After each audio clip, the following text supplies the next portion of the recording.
ගිය පාර රූම් එකට කෙලව ගත්තට මේ පාර රූම් එක හිතුවටත් වඩා ලස්සන වුණා. ඉතින් ඔයාලට මතක ඇති කලින් පාර රූම් එක කක්ක බෙටි ගහපු බිත්තියකගේ කැත වෙලා චොර වෙලා ගියා. ඔය දැන් පිටිපස්සේ පේන්න තියෙන්නේ ඒ කලින් බිත්තිය තමයි. පේනවද වැඩේ පටන් ගත්ත වෙලාව ඉඳන් හැමදේම පෙරලෙනවා, ලයිට්ස් ෂෝට් වෙනවා. ඉතින් මම හිතුවේ මේ පාරත් මට වැඩේ දෙල් තමයි කියලා.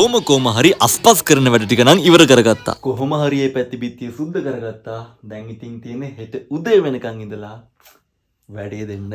ඉතින් පහවදා උදේ නැගිට ගමන් මං සිමෙන්තිත් අනාගෙන කලින් උන වැරදිත් සලකා බලලා මේ පාර ඒ වැරදි වෙන්නේ නැති විදිහට තමයි මේ වැඩ කරන්න ප්ලෑන් කරන්නේ. කලින් මේ පේන්න තියෙන බිත්තියේ තිබ්බේ ගල් ඈතින් ඈත. ඒ කියන්නේ පුංචි ගල්. ඉතින් මට හිතුණා මේ පොඩි ගල් ඔක්කොම එකතු කරලා එක ලොකු ගලක් විදිහට හැදුවොත් මේකේ තියෙන කැත ගතිය වැහැයි කියලා. මේ වැඩේ කරද්දි මං කලින් ගත්ත ෆොටෝස් වීඩියෝස් ඔක්කොම බල තමයි මේ වැඩේ කරේ. මොකද මට ඒ කියන්නේ හිතේ තිබ්බ අදහසම මේකට ගන්න ඕනිකමක් තිබ්බා. ඉතින් මේ පාර මට කලින් පාර වැරදිච්ච ගොඩාක් තැන් අහු වුණා සහ මං ඒවා කොහොමද හරියට කරන්න කියන දේත් ඉගෙන ගත්තා. දැන් නම් මේක පොඩ්ඩක් ගලක් වගේ පේනව නේද? හිතේ තිබ්බ විදිහටම භාගයක් වෙලා තියෙනවා.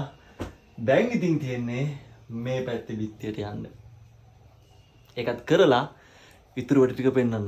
අත් එහෙම මගේ රැලි වැටිලා තියෙනවා. ඉතින් බිත්තියේ වැඩ ටික ඔක්කොම ඉවර කරගත්තා. හැබැයි කලින් පාරට වඩා මේ පාර මට ඉක්මනින් වැඩේ කරගන්න පුළුවන් වුණා. මොකද මං කලින් භාගයක් බිත්තිය ෆිල් කරලා තිබ්බ හින්දා මේ පාර ලොකුවට මට මහන්සි වෙන්න උනේ නැහැ. ඇත්ත වශයෙන්ම කිව්වොත් මට මේ වෙලාවේ බිමට රෙදි කෑල්ලක් එලාගෙන තමයි මේක කරන්න තිබ්බේ. ඒත් මට තිබ්බ හදිස්සියට එහෙම රෙදි කෑල්ලක් හම්බුනේ නැහැ. ඒ නිසා ඉතින් දැන් මම කරපු මෝඩකම් කියලා හිතාගෙන බිම ඔක්කොම සුද්ධ කරන්න පටන් ගන්න තමයි මේ තියෙන්නේ. ඉතින් මේ වෙද්දිත් අපිට කරන්න තිබ්බ ලොකුම වැඩේ කරලා ඉවරයි. ඒ තමයි බිත්තිය හදාගන්න එක. දැන් අපිට තියෙන මේක පේන් කරන්න සහ කාමරේ ඉතුරු වැඩ ටික පිළිවෙලකට මැනේජ් කරගන්න එක තමයි. ඉතින් මේ තමයි මං හිතන්නේ තුන්වෙනි දවසේ. ඉතින් මේ දවසේදී තමයි මම රූම් එකට ඕනි බඩු ටික ඔක්කොම ගෙනල්ලා මේ රූම් එක පේන්ට් කරන්න හදන්නේ. ගිය පාර රූම් එක පේන්ට් කරන්න හෙල්ප් කරේ අප්පච්චි. හැබැයි මේ පාර මම තනියම තමයි මේක පේන්ට් කරගන්නේ. ඉතින් ඇත්තටම මේ වගේ බලද්දි මටම තේරෙනවා මම කොච්චර හොඳයිද කියලා. ඒ කියන්නේ නැහැ බෑ කියන්නේ නැතුව කාටවත් වද දෙන්නේ නැතුව මම මගේ වැඩ ඔක්කොම තනියෙන් කරගන්නවා. ඉතින් ඔයාලට මතක ඇති මං කලින් පාර මේ බිත්තිය පේන්ට් කරන්න පටන් ගත්තේ බ්‍රෂ් එකකින්. මට බ්‍රෂ් එකකින් මේ එක ගලක් විතරක් පේන්ට් කරන්න පැය පැයක් විතර ගියා. හැබැයි මට මේ ගන් එකෙන් මේ මුළු වෝල් එකම පේන්ට් කරන්න ගියේ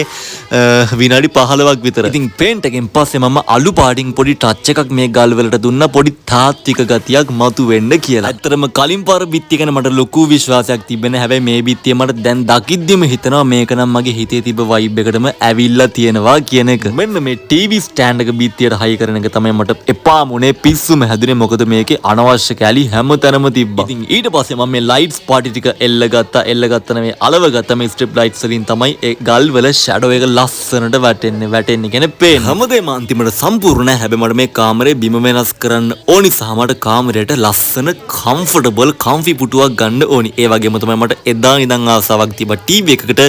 ඒ හිනේත් හරියදි මට මාරම ලොකු සතුටක් තමයි දැනුනේ. එහෙනම් මං ගිහින් එන්නම්. see you bye.